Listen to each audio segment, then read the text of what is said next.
بسم الله الرحمن الرحيم. نحمده تعالى ونصلي على رسوله الكريم. أيها المشاهدون الكرام، مرحبا بكم في لقاء مع العرب.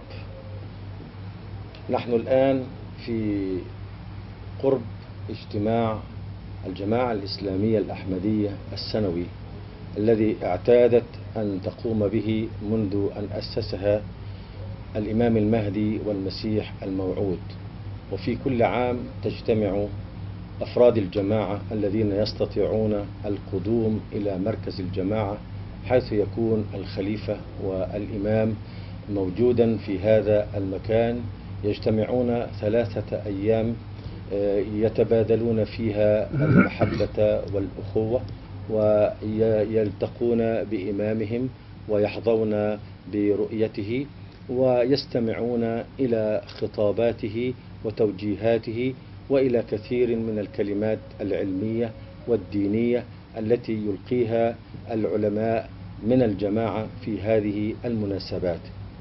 ولهذا السبب نجد أن أمير المؤمنين على هذه الليلة مشغول في لقاءاته مع الكثيرين الذين يفدون من أنحاء العالم، ولا بد لهم من لقائه والتبرك بالجلوس إليه واستشارته في كثير من الأمور.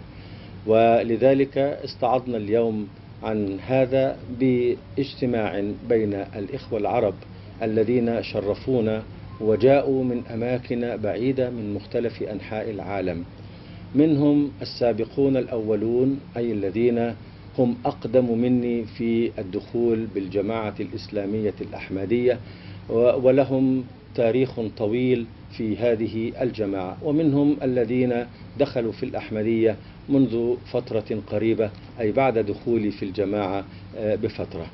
من هؤلاء الأستاذ طه قزق، وهو عربي من فلسطيني الأصل والآن هو من الأردن.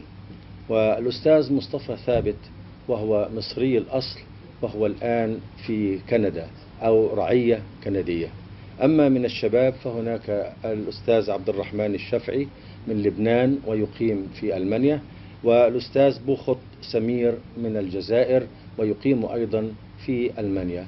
وسوف نتعرف على هذه الشخصيات الأحمدية لنعرف ما نظرتهم إلى هذه الجماعة التي ينتمون إليها. نبدأ الحديث مع الأستاذ طه قزق، فهو أقدمنا دخولا في الجماعة الأحمدية، ويمكن أن نسأله عن كثير من الأمور التي تتعلق بالجماعة في بلاد العرب. أستاذ طه، السلام عليكم ورحمة الله. ورحمة الله وبركاته. أنتم أقدمنا في الانتماء إلى الجماعة الإسلامية الأحمدية، فليتك تعرفنا وتعرف السادة المشاهدين كيف وما هي الظروف التي جعلتك تتعرف على الجماعة الأحمدية وتصبح عضوا منها. بسم الله الرحمن الرحيم. عندما جاء أول مبشر إلى فلسطين وهو الأستاذ جلال الدين شمس رحمه الله، فدخل والدي في الجماعة الإسلامية الأحمدية، وله الفضل علي لأنني كنت طفلا أبلغ 9 سنوات في ذلك الوقت. دون أن نكشف عن سنك، وهذا بالضرورة كنت طفلا في ذلك الوقت، فمتى كان مجيء هذا المبشر إلى البلاد العربية؟ قلت سنة 1928. 1928. فالفضل لوالدي الذي دخل في الأحمدية لأنني أنا كنت طفلا، ولكن الذي كان يحصل بعد مبايعة والدي أن أهل حيفا كفروه، وكنت أمشي في الشارع وأسمع الناس يتحدثون أن الحاج محمد القزق قد كفر وأصبح قاديانيا وعنده قرآن جديد ونبي جديد وقبلته تغيرت. فكان والدي رجلا تقيا صالحا ورعا لا يترك فرضا ويقرأ القرآن الكريم كل يوم. فأصبحت أتجسس على والدي عندما يصلي بعدما بيع بالأحمدية، أنظر إليه فيصلي كما كان يصلي قبل. القبلة نفس القبلة، القرآن نفس القرآن الكريم، ولكن الذي تغير فيه شيء واحد، هو أصبح يناقش الناس في حياة المسيح ووفاته، لأن كل الناس كانت تعتقد بأن المسيح عليه السلام حي في السماء. كذلك كثير من الاختلافات في تفسير القرآن الكريم،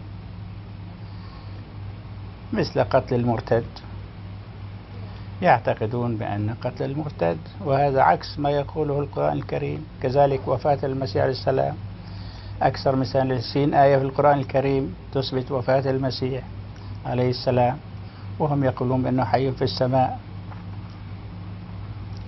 وكثير من العقائد التي تخالف القرآن كان يعتقد فيها الناس، وهذا الشيء الذي جلبني إلى الأحمدية. وأشياء كثيرة من الخرافات كان يعتقد فيها الناس. مرة كنت ذاهب إلى البيت فقابلني رجل من الجيران وقال: أصبحتم كفار قاديانيين، اذهب إلى القدس وانظر إلى الصخرة المشرفة إنها معلقة بين السماء والأرض. ومن صغري أنا أكره الخرافات، وكثير من الأشياء كانت تحدث، فهذا الذي جلبني وقربني للأحمدية.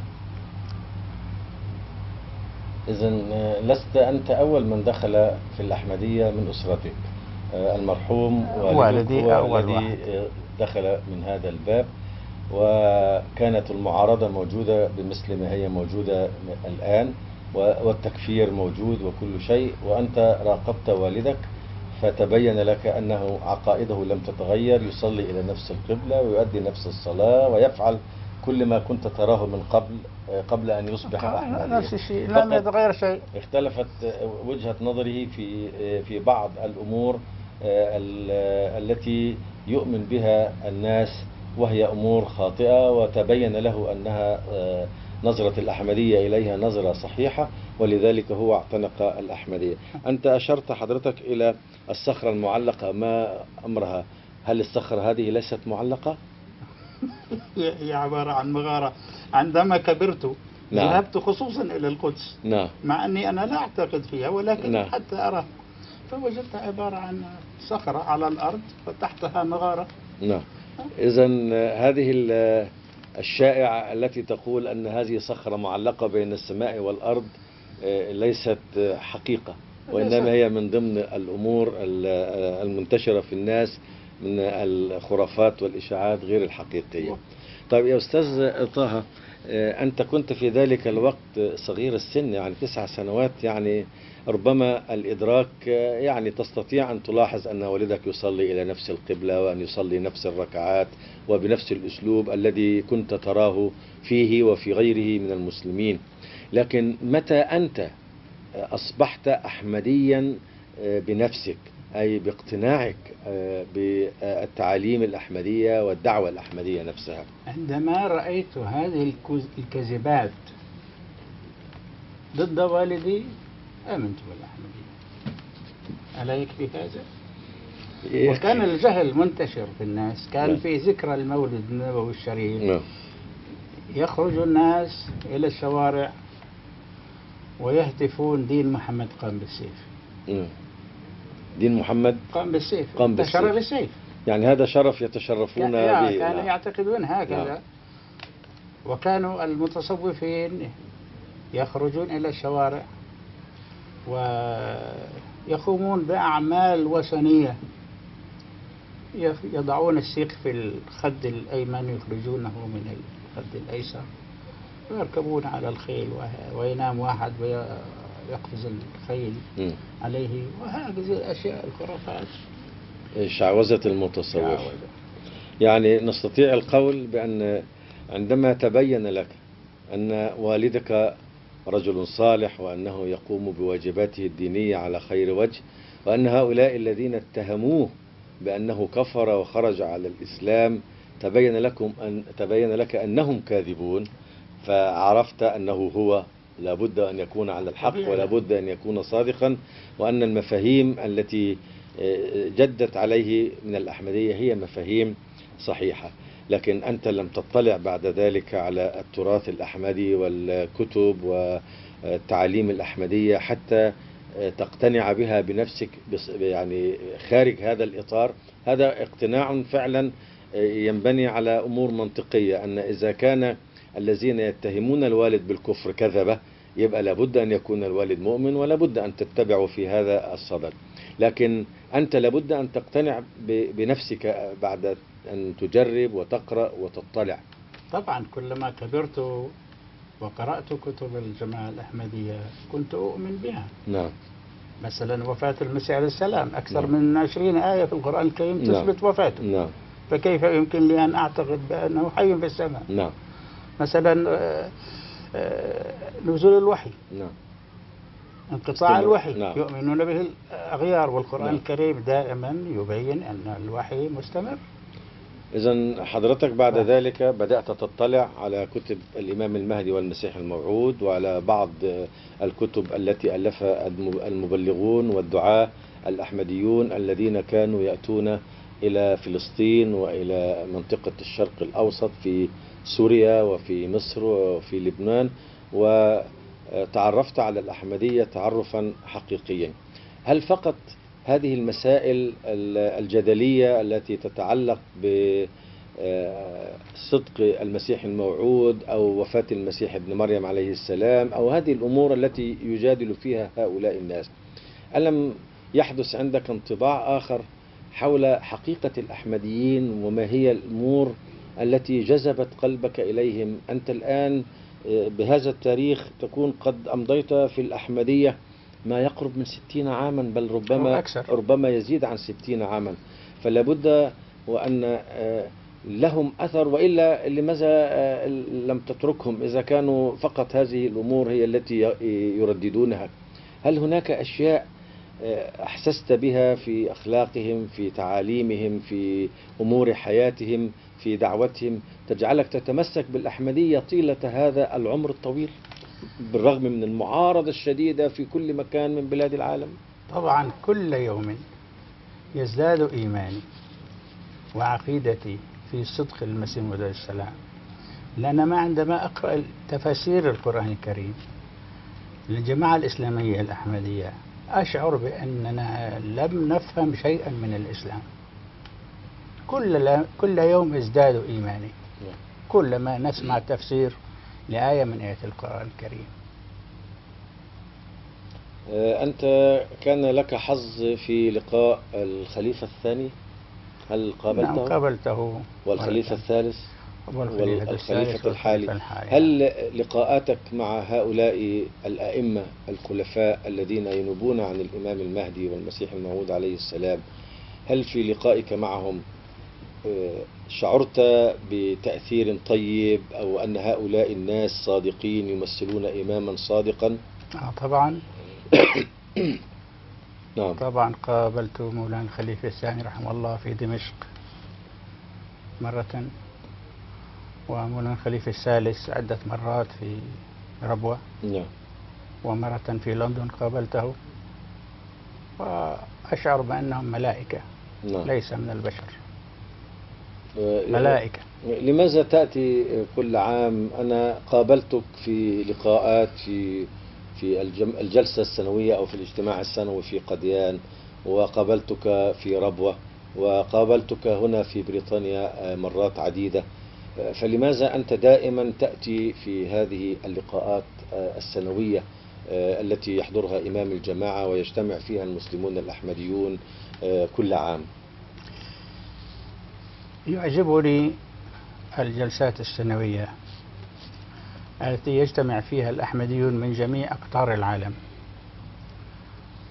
ويبينون ما حدث من تطور وتقدم للجماعة الإسلامية الأحمدية كل سنة، وعندما تنتهي الجلسة السنوية أتشوق للجلسة القادمة. فمن سنة 79 حتى اليوم لم أتأخر إلا سنتين. مرة ذهبت بالصيف إلى كشمير، ومرة كنت هنا وذهبت إلى الأردن، وحصلت الجلسة السنوية بعد خروجي لأنه توفى ابني رحمه الله رحمه الله، ورجعت إلى يعني ذلك أن حضرتك مواظب على حضور هذه الجلسة السنوية، لأنك تجد فيها متعة لقاء إمام الجماعة ومتعة لقاء إخوانك الأحمديين من مشارق الأرض ومغاربها. أستاذ طه، هل حججت بيت الله الحرام؟ نعم، حجيت سنة 1982 وأديت العمرة مرتين. يعني هل ترى أن هذا اللقاء يغني عن أداء الحج والعمرة كما أمر القرآن وما أمر الإسلام؟ لا غنى، الحج فريضة.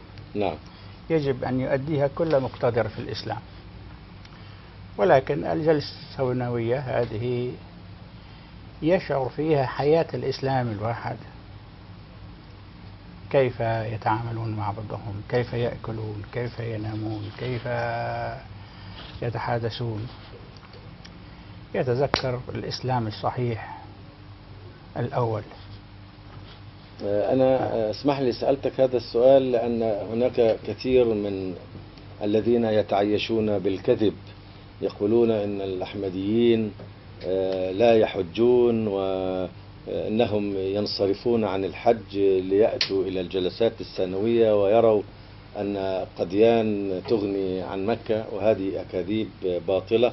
وأنت أحد الأحمديين القدامى، حججت بيت الله وزرت مكة وقمت بالعمرة أكثر من مرة، وبالفعل زرت قديان والمركز، لكن هذا لا يغني عن هذا. الحج كما بينت فريضة يجب على كل مسلم أن يقوم بها رغم المشاكل والعيوب التي تحدث هناك في هذه البلاد أثناء الحج، ولكن المسلم الصادق يتحمل هذه الأمور ويذهب إلى الحج.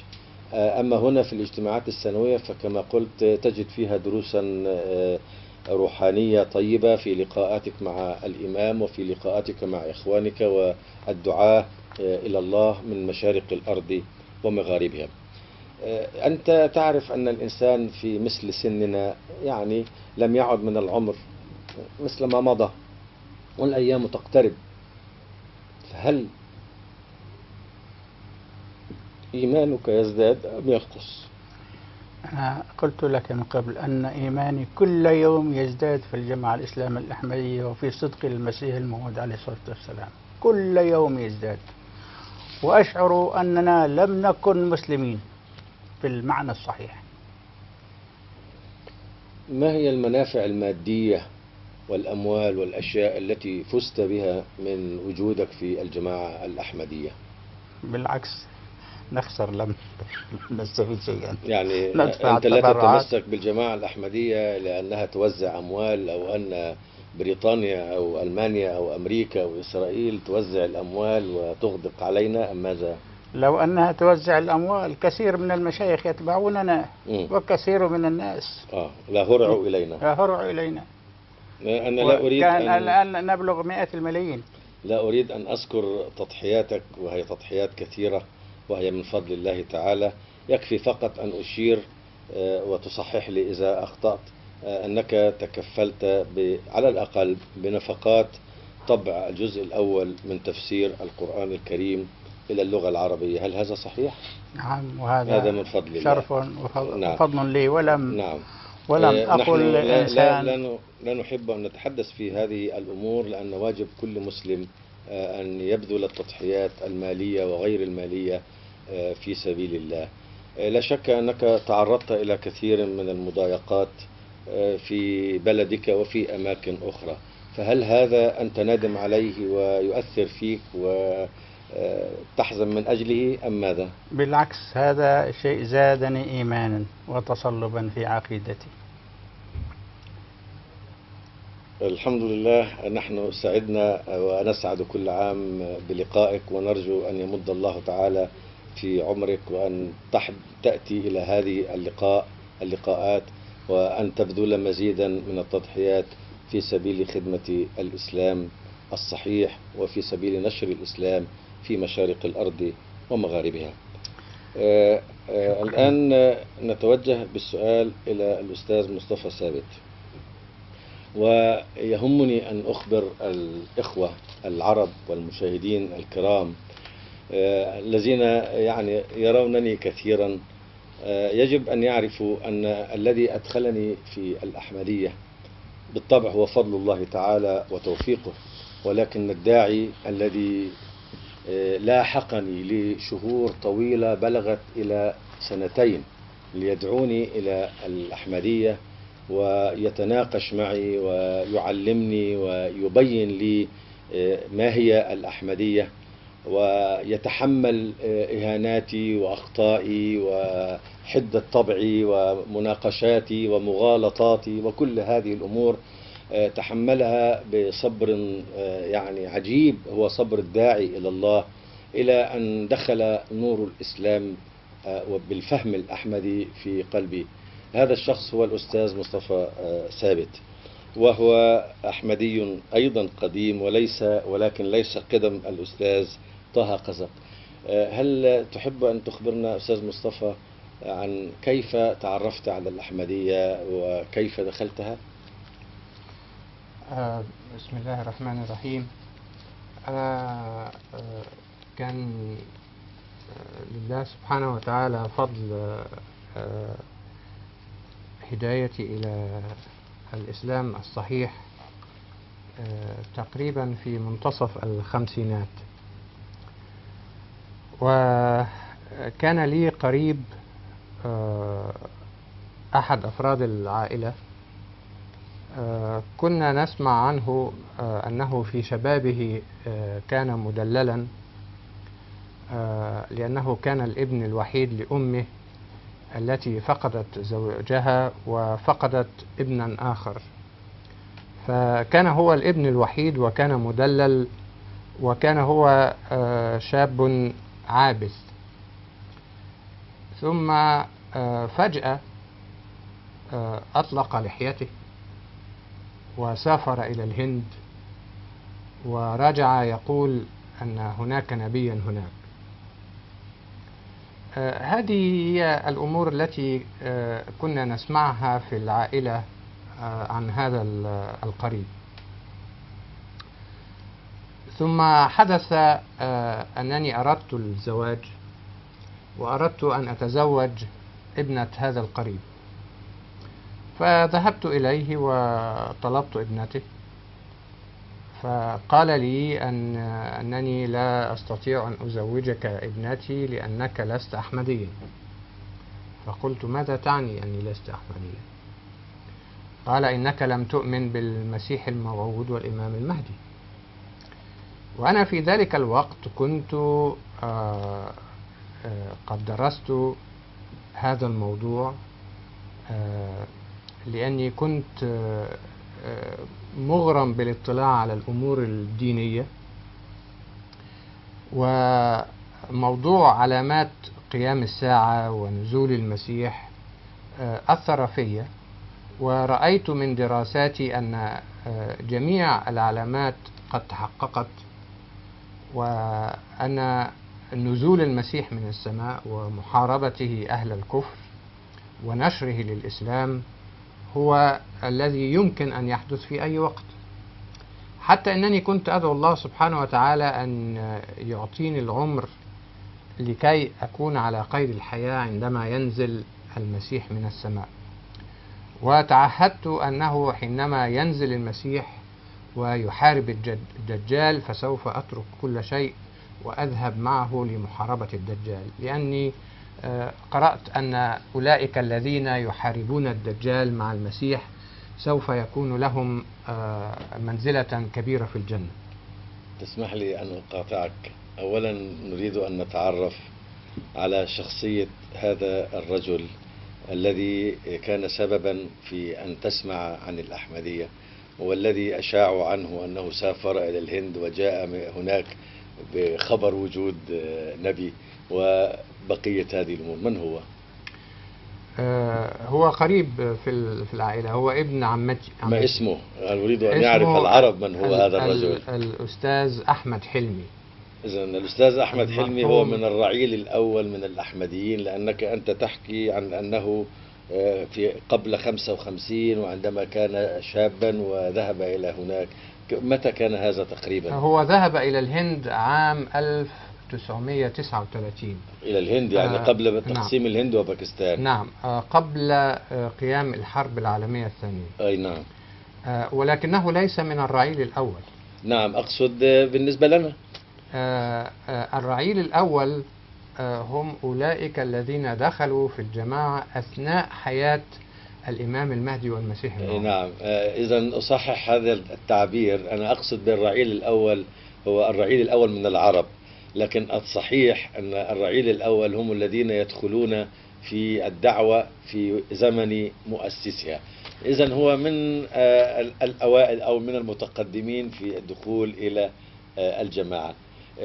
ما الذي دعاه أن يذهب إلى الهند؟ كما ذكرت أنه كان شاب مدلل. نعم. وعابث. نعم. ولم يكن يهتم بالأمور الدينية بتاتا. نعم. ثم ذهب مرة لزيارة بعض أصدقائي في القاهرة. في القاهرة. وعلى مائدة صغيرة مثل هذه وجد كتابا. نعم. فأخذه وأخذ يتصفح فيه. نعم. ومواضيع الكتاب أثارت انتباهي. نعم. حتى أنه طلب من مضيفه إذا كان يمكن له أن يقترض الكتاب ويقرأه. نعم. فوافق المضيف وأخذ هو الكتاب وبدأ قراءته، ولم يتركه إلا بعد أن انتهى من كل الكتاب، وأثر فيه هذا الكتاب تأثيرا شديدا. وهذا الكتاب كان أحد مؤلفات الإمام المهدي والمسيح الموعود عليه السلام، وكان مترجم إلى اللغة العربية، واسمه الخطاب الجديد. نعم. أو فلسفة الأصول الإسلامية. نعم. وبسبب هذا الكتاب تغيرت حياته تماما، فتحول من شاب عابث إلى شاب متدين، وأراد أن يعرف الكثير عن هذه الجماعة وعن هذا الرجل الذي كتب هذا الكلام في الإسلام. وذهب فعلا إلى الهند. وطبعا في تلك الآونة كان السفر ليس متيسر كما هو الآن. كانوا يسافرون في المراكب والبواخر وبالقطارات أسابيع، وتأخذ المسألة مدة طويلة. ولكنه أصر على أن يذهب ليرى بنفسه ويقابل خليفة الإمام المهدي الخليفة الثاني رحمه الله رضي الله عنه. متى كان هذا؟ في عام 1939 قبل الحرب العالمية. حتى أنه حينما كان عائدا أرسل برقية أنه سوف يعود على المركب الفلانية. وفي الأخبار جاءت الأنباء أن قوات المحور قد أغرقت تلك المركب، وأنها غرقت بعد إبحارها من عدن. وهنا اتجهت والدته إلى الله سبحانه وتعالى، وقالت: إذا كان هذا الرجل هو الإمام المهدي فعلا، فإني أطلب منك أن ترد علي ابني. واستجاب الله سبحانه وتعالى لدعاء الأم، وكان قد حدث أن ابنها تأخر عن اللحاق بهذه الباخرة التي أغرقت، ولحق الباخرة التالية. وبذلك كتب الله له سبحانه وتعالى النجاة. الحمد لله أنني سألتك هذا السؤال وأصررت على أن أسمع الإجابة، فكنت ستحرمنا من أن نعرف هذه الأمور. يعني هذا الشاب الذي كان وحيد أمه، والذي كما تقول كان مدللا وعابثا، لابد وأن فيه نزعة طيبة هي التي جعلته عندما يرى كتابا من الكتب ويقرأ هذا الكتاب يقرأه بتدبر وتفهم، ويحس أن هذا الموضوع ليس موضوعا سهلا أو موضوعا بسيطا، ويرى أنه يجب أن يبذل كل جهد حقيقي في أن يعرف مصدر هذا الموضوع، ثم يذهب إلى المنبع ويغامر ويقوم بهذا المجهود الكبير في ذلك. هذه أمور لا تصدر من إنسان عابس. لا شك أن هذا العبث ليس صفة حقيقية فيه، وإنما ربما كانت شيئا ظاهريا، إنما هو في تكوينه لابد أنه كان إنسانا تقيا صالحا عنده مواهب طيبة، وإلا ما فعل ذلك وذهب إلى المنبع حيث عرف الحقائق ورآها بعينه. وهذا يختلف عن هؤلاء الذين يسمعون عن الأحمدية ويسبون ويشتمون ويفعلون ما يفعلون وهم لا يعرفون حتى كلمة حقيقية مما تقوله الجماعة الأحمدية، ولا رأيا من آرائها ولا اتجاها من اتجاهاتها.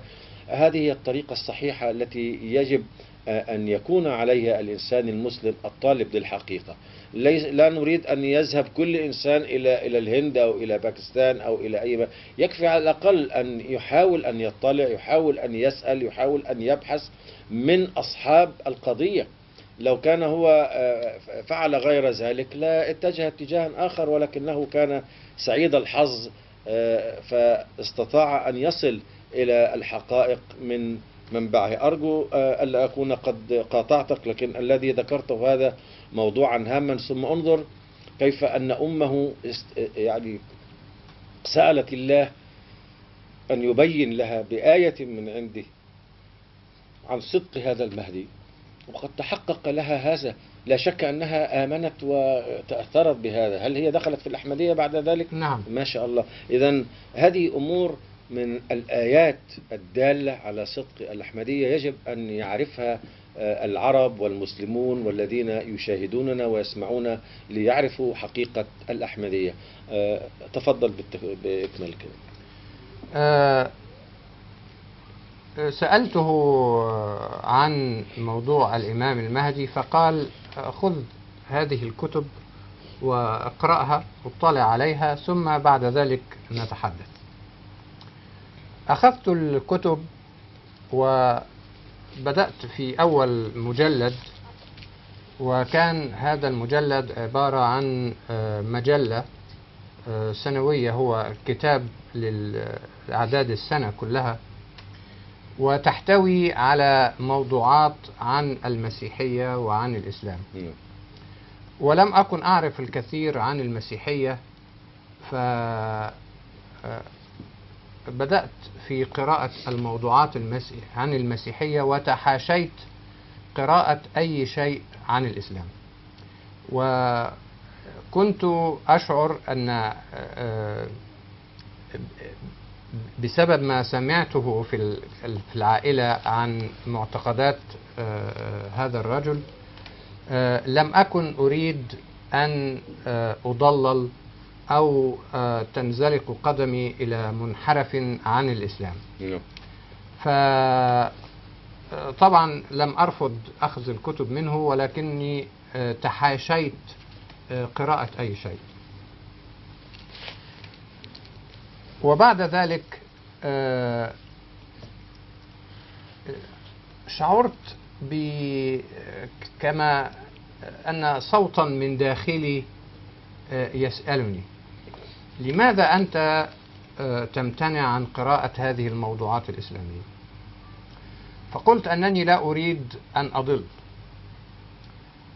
فقال ذلك الصوت من داخلي: ألم تعرف أن الله سبحانه وتعالى قد هداك، وهو الذي يتولاك، وهو الذي يحفظك؟ فإذا أنت استعنت بالله سبحانه وتعالى ووضعت كل ثقتك واتكالك عليه فهو لن يضلك. لن يتركك للضلال. اقرأ واستعن بالله، والله سبحانه وتعالى لن يضيعك. أريد سؤالا بسيطا هنا حتى نستطرد بعد ذلك. تقول أن الله قد هداك، يعني معنى ذلك أنك كنت في ذلك الوقت شابا متدينا يحب الإسلام، وسمعت أنك قد تعهدت أنه عندما يأتي المسيح سوف تكون من هؤلاء الذين ينضمون إليه وتساعده في إنهاء مهمته. نعم. هل هذا رأي نعم. صحيح؟ نعم. وكنت تخاف من الاطلاع على كتب الإمام المهدي والمسيح الموعود عليه السلام لأنك تخشى أن تنزلق. نعم. وتبين لك أن هذا غير صحيح، لأن الله سبحانه وتعالى لا يمكن أن يدع المؤمنين الصادقين الطالبين الحقيقة أن يقعوا ويزلوا، وإنما يحميهم ويوجههم الوجهة السليمة ويعرفوا الحقيقة ولا يضلوا. هل هذا هو رأيك؟ نعم، كما بيان؟ هذا صحيح. جزاكم الله. تفضل. بدأت في القراءة، وكان أول موضوع أقرأه هو مناظرة بين شيخ الأزهر وبين المبشر الإسلامي الأحمدي، وكان موضوع المناظرة هو عن وفاة المسيح. وتعجبت أشد العجب، لأني كنت في ذلك الوقت أعتقد كما يعتقد غيري أن سيدنا عيسى عليه الصلاة والسلام يعيش بجسده في السماء، وأنه ينتظر الأمر بالنزول من السماء في آخر الزمان. نعم. وأنا أيضا أنتظر نزوله. نعم. فحينما قرأت هذا الموضوع وأنه مناظرة بين شيخ الأزهر والموضوع عن وفاة المسيح، تعجبت كيف يوافق شيخ الأزهر على أنه يناظر أحدا في مسألة كهذه مسألة واضحة تمام الوضوح ومعروفة تمام العلم. تراها لا تحتاج إلى بحث. لا يحتاج الأمر إلى بحث، كأنه يناظر شخص في وجود الله، إذا كان الله موجود أو غير موجود. نعم. نعم. ثم لما قرأت وجدت أن المبشر الإسلامي الأحمدي يستعمل آيات من القرآن كنت قد قرأتها عدة مرات، ولكني لم أفهمها بالطريقة التي قدمها هو والطريقة التي شرحها، وهي تدل على وفاة المسيح. ثم لم يكتفي بذلك، بل إنه كان يتحدى شيخ الأزهر ويقول له: اعطني مثالا واحدا إذا كان فعل التوفي الله هو الفاعل والإنسان مفعول به، ولا توجد قرينة لصرف الفعل عن معناه الأصلي إلى معنى آخر، فاعطني مثالا واحدا من أقوال العرب أو من أقوال الرسول صلى الله عليه وسلم أو من القرآن الكريم يدل على أن معنى التوفي ليس معناه الموت. وشيخ الأزهر يحاول الهروب وتجنب السؤال، وكنت أتعجب لماذا شيخ الأزهر لا يقدم له الدلائل من القرآن على أن سيدنا عيسى يعيش في السماء. كنت أظن أن هناك دلائل في القرآن تدل على هذا الأمر، أنا ربما لا أعرفها، ولكن شيخ الأزهر لابد أنه يعرفها. نعم. ولكن بطبيعة الحال لم تكن هناك مثل هذه الدلائل، ولم تكن هناك أي شيء في القرآن ولا في سنة الرسول صلى الله عليه وسلم يمكن أن نفهم منها أن سيدنا عيسى يعيش بجسده العنصري في السماء وأنه سينزل منها مرة أخرى. فكان ماذا كانت نتيجة المناظرة إذا كنت تتذكر؟ نتيجة المناظرة متروكة للقارئ، هو يعني فقط عرض الرأي، عرض الآراء، والقارئ هو يقرر ما شاء. هذا الذي تذكره كان من ضمن الأدلة التي أفحمتني بها عندما كنت أتجادل معك وأظن أني ضليع في اللغة العربية، وذهبت إلى والدي وهو أيضا شيخ وعالم من الأزهر، وعرضت عليه هذه القضية أن يأتي بفعل التوفي بهذه الصيغة، وأن يكون الفاعل هو الله أو أحد ملائكته، وأن يكون المفعول به هو إنسان من البشر، ولا يكون معناها إلا الموت. وطبعا هو أيضا لم يجد مثل هذا المثال لا في لغة العرب القدامى ولا في أحاديث النبي صلى الله عليه وسلم، وبالطبع وليست في القرآن. يبدو أن هذه الأمور يعني خلبت لبك، أن هذا الرجل يستشهد بالآيات القرآنية ويعني يناقش أكبر رأس علمية في البلاد الإسلامية، وهو شيخ الأزهر، وهو المفروض أنه ضليع في فهم القرآن وفي اللغة العربية، وتبين لك أنه لم يستطع أن يدحض هذه الحجج. لا، لم يستطع. لم يستطع، لا أستطيع بكل أسف، لم يستطع، ولكن أقول الحمد لله أنه لم يستطع. هل تحب أن نذكر اسم شيخ الأزهر أم لا داعي؟ لا أذكر لا تذكر اسمه في ذلك. لم يكن الشيخ شلتوت على أي حال. لا لا لا، لم يكن الشيخ شلتوت. نعم نعم. بعد ذلك كان السؤال الطبيعي: ما معنى إذن أحاديث الرسول صلى الله عليه وسلم التي تقول ينزل المسيح عيسى ابن مريم؟ وبعد أن قلبت في هذا الكتاب وجدت مقالة تجيب عن هذا التساؤل، وأن معنى النزول ليس بالضرورة هو النزول من السماء، وإنما يقال نزل الضيف بساحتنا، أي حل الضيف أو انتقل الإنسان من مكان إلى مكان. فتقبلت هذا المعنى. قلت: ولكن الرسول صلى الله عليه وسلم يقول أن سينزل عيسى ابن مريم، إذن ربما الله سبحانه وتعالى وهو القادر على كل شيء سوف يحييه من قبره، لأن القرآن صريح وواضح في أنه توفي، فالله سبحانه وتعالى قادر على إحيائه من القبر، وهو الذي سوف ينزل. وإذا بي أجد مقالا يرد على هذا أيضا، ويقول أن من يموت لا يعود مرة أخرى إلى هذه الحياة. هذه قضية قائمة بذاتها. هذه قضية قائمة بذاتها. تقول قرأت في الكتاب أم هي مجموعة من أعداد مجلة؟ هي مجموعة من أعداد مجلة فيها مقالات متعددة تتناول هذا. نعم نعم، تفضل. وكما ذكرت أنها فيها مواضيع عن المسيحية ومواضيع عن الإسلام. نعم.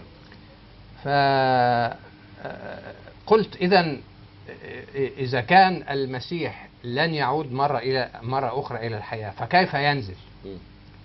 فوجدت مقالا يرد أيضا على هذا التساؤل، ويقول أن المقصود بنزول المسيح هو مجيء إنسان مماثل له، وأن إطلاق اسم الشيء على من شابهه جائز وحسن، وأن العلماء يقبلوا هذا، وأن هذا هو الأسلوب العربي الفصيح البليغ، وأبلغ المتحدثين هو رسول الله صلى الله عليه وسلم. فإذا كان قد استعمل هذا فلا غرابة في الأمر، ولكن نحن من جهلنا باللغة ظننا، وخاصة بعد دخول الإسرائيليات ودخول العقائد المسيحية وتسربها إلى مفاهيم المسلمين، ظننا أنها تنطبق فقط على سيدنا عيسى، وأنه هو بنفسه وبشخصه الذي سينزل. اسمح لي بسؤال. تفضل. هذه الأمور بفضل الله كان أمير المؤمنين يجيب على أسئلتنا التي تتعلق بهذا الموضوع، وقد أفاض وشرح شرحا وافيا. أعتقد أن السادة المشاهدين لو أنهم يتابعون هذه الحلقات فإنهم يجدون الردود الكاملة في وقت كاف لفهم هذه الموضوع. ولكن سؤالي الآن: هل أثناء قراءتك لهذه الكتب أو هذه المقالات هل تناقشت مع المرحوم أحمد حلمي في هذه الموضوعات، أم كنت تقرأ وتنتقل من نقطة إلى أخرى بنفسك؟ لا، كنت أقرأ وأنتقل من نقطة إلى أخرى بنفسي، لأن المرحوم أحمد حلمي هو كان يعتني بالأراضي الخاصة بالعائلة، فكان كثير ودائم السفر، ولم يكن يتواجد في القاهرة كثيرا. وأنا أيضا كنت أقيم في الإسكندرية، فلم تكن الظروف مناسبة لكي نتناقش في هذا الموضوع. توضيح بسيط: كم كان سنك في ذلك الوقت؟ لا أذكر ليس بالضبط يعني، بالضبط، ولكن هل كنت شابا صغيرا جدا أم في سن؟ كنت في أوائل العشرينات. هل كنت في الجامعة تدرس في الجامعة في نعم. ذلك الوقت؟ نعم. يعني أنا كما أعرف أنك كنت في كلية العلوم، وأنك تدربت في دراستك على المنطق وعلى المسببات والأسباب، وننتقل من نقطة إلى نقطة، وهذه تنبني على هذه، يعني عندك التفكير العقلاني المنطقي في هذه الأمور. نعم. هذا فقط أريد أن أتعرف عليه، حتى لا يظن أحد أنك كنت شابا صغيرا تريد الزواج أو متعجلا على الزواج ومثل هذه الأمور. تفضل. بعد هذا حتى لا يطول الموضوع، في كل مرة كان يثور في ذهني سؤال أو تساؤل، أجد مقالا يرد على هذا التساؤل. نعم. حتى أني سألت كيف يأتي إمام مهدي من الهند؟ إذا كان لابد أن يأتي إمام مهدي أو مثيل يشابه سيدنا عيسى المسيح الموعود، فلا بد أن يأتي من العرب، فكيف يأتي من الهند؟ ثم أنت تعلم طبعا أن نحن في مصر الشخص الذي عقليته غير سليمة نقول عليه أنه هندي. نعم. فكيف يبعث الله سبحانه وتعالى واحد من هؤلاء، رجل من هؤلاء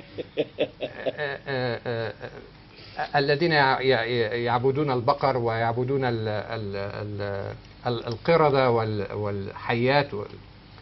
فكنت متعجب، وإذا بي أجد مقالا أيضا يشرح هذا، لأن الإسلام في الهند وصل إلى الحضيض، والمسلمين في الهند كانوا يعانون أشد المعاناة من الهندوس ومن السيخ ومن المبشرين المسيحيين، فكان لابد للطبيب أن يأتي في المكان الذي فيه المرض. نعم.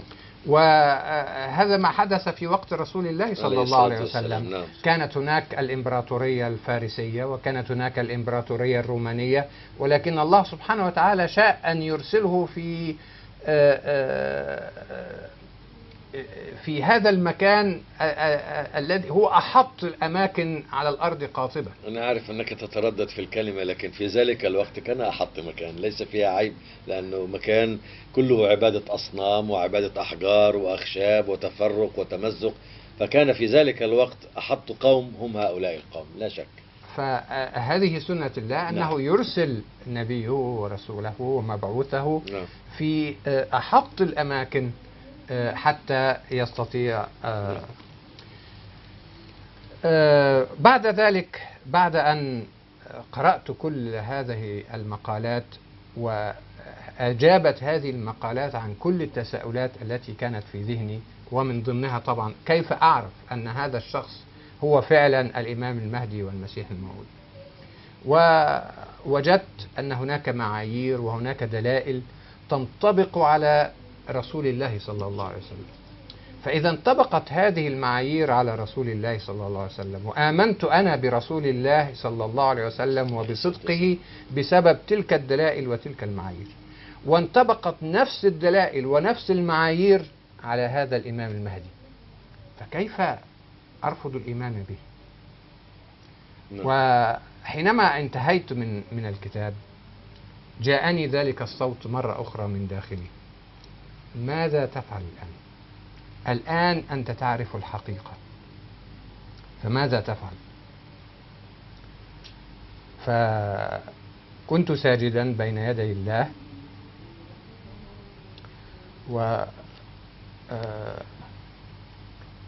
قلت: يا رب، ماذا تريدني أن أفعل؟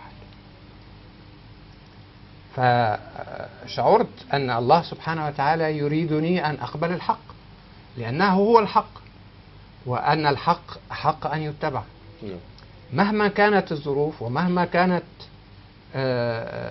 المشاكل، لابد أن الإنسان يتبع الحق. فقلت: يا رب، إني أسلم نفسي إليك وإني أقبل الحق. وحينما قررت هذا شعرت بقرب شديد إلى الله سبحانه وتعالى، بل شعرت أنه معي، وأنه صار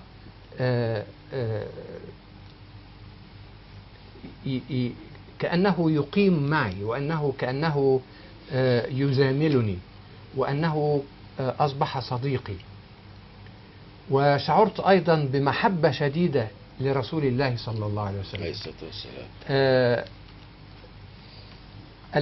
الحب الذي كان في قلبي نحو الله سبحانه وتعالى ونحو رسول الله صلى الله عليه وسلم لم أشعر به من قبل. ثم لما كنت أقرأ القرآن كنت أرى في القرآن أشياء لم أكن أراها من قبل، وأفهم من القرآن أمور لم أكن أفهمها من قبل. نعم. فكان هذا بالنسبة لي الدليل الكافي على أن الله سبحانه وتعالى فعلا قد هداني إلى الطريق الصحيح. يعني تريد القول بأن الإنسان عندما يرى أو يعتنق مبدأ معين ويجد أن هذا المبدأ يرفعه إلى أعلى ويقربه إلى الله ويحسن مواصفاته وسلوكه وأعماله، هذا دليل على أن هذا المبدأ مبدأ صحيح. لا شك في هذا. إذا كان طريقا يقرب إلى الله وتحدث أمور يتيقن بها الإنسان أنه فعلا في كنف الله وأنه في رعاية الله، فلابد أن يكون هذا الطريق هو الطريق المستقيم الذي يؤدي إلى الله سبحانه وتعالى. اسمح لي أن أصوغ ما قلته في عبارات محددة. أنت كنت تصلي بعد أن اعتنقت الأحمدية وهي الإسلام بالمفهوم الأحمدي، أصبحت صلاتك لها طعم خاص متميز عن السابق. نعم. كنت تقرأ القرآن فأصبحت تقرأ القرآن وترى له طعما ورحيقا ومعاني غير السابق. نعم. إذن المفاهيم الإسلامية الأحمدية حسنت رؤيتك وفهمك للإسلام.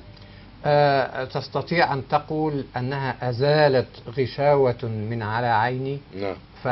فارتدت بصيرة. فارتدت بصيرة. الحمد لله، هذا شيء عظيم.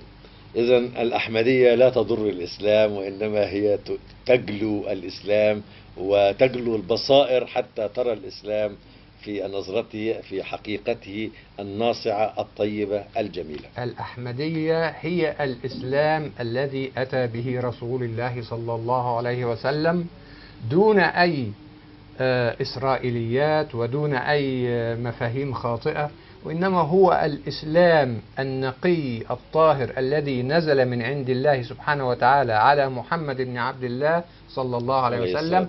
هذا الإسلام هو الأحمدي. نعم. إذن كأن الإمام المهدي والمسيح الموعود جاء، ليس جاء وإنما جاء، لأن الإمام المهدي والمسيح الموعود شخص واحد له اسمان. جاء ليزيل هذه الغشاوة التي تقول عنها، وهذه الغشاوة يشترك في صنعها الهوى والجهل والبعد عن عصر النبوة والتدخل الإسرائيليات وأثر الدجال في حياة الناس. هذه الغشاوة زالتها تعاليم الإمام المهدي والمسيح الموعود، أي الأحمدية. الآن فقط هذه العملية الفكرية تبدو كأنها حمل وولادة، أخذت الجنين يكبر إلى أن وصل إلى كائن. استغرقت كثيرا منك؟ استغرق الأمر حوالي 2 سنين. إذن يعني لا تعايرني ولا أعايرك، لأن أخذت 2 سنين. هذا البحث استمررت معك فيه تقريبا 2 سنين. لكن على ما يدل هذا، هل معنى ذلك أن كل إنسان يريد أن يبحث فكرا معينا يستغرق 2 سنين، أم أن ظروفنا أنني وأنت كنا في مصر وليس عندنا الاتصال الواسع، وليست عندنا المراجع الكثيرة، وليس أمامنا المبلغ الذي نسأله ونختصر الطريق بدلا من أن نمضي الوقت في البحث، وهذه الجهاد الذي كنا نجاهده معا، أنت تشدني وأنت كما فعلت أنت مع هذه الكتب، هي تشدك في اتجاه وأنت تحاول في اتجاه آخر. أعتقد الآن بفضل الله تعالى ظروف الإخوة العرب والمسلمين أفضل منا بكثير، لأن نحن الآن على الهواء، وأمير المؤمنين في كل يوم يلقى الناس على الهواء، وهو مستعد لإجابة كل التساؤلات فورا، تصل بالتليفون أو تصل بالفاكس أو بأي وسيلة أخرى يمكن للإنسان أن يسأل سؤاله ويأخذ الإجابة الكافية الشافية الوافية بإذن الله. فالعالم الآن حظه أوفر، ويجب ألا يستغرق ذلك وقتا طويلا في فهم الدعوة الإسلامية الأحمدية.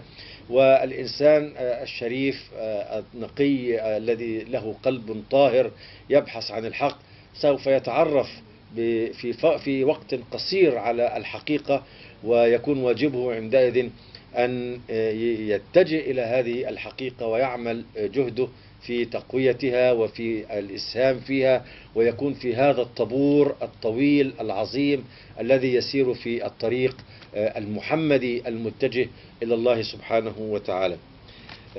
في بقيت دقائق قليلة، تستطيع أن تخبرنا ماذا تم بعد ذلك في قضيتك الشخصية بعد أن وجدت، بعد أن دعوت الله وابتهلت إليه وقلت له أن أتريدوني أن أذهب إلى الحق؟ سأذهب إلى الحق. ماذا فعلت؟ قبلني الله سبحانه وتعالى. نعم. وما مظاهر قبول الله التي رأيتها؟ هي مظاهر كثيرة يعني نسمع الإخوة بعض هذه المظاهر.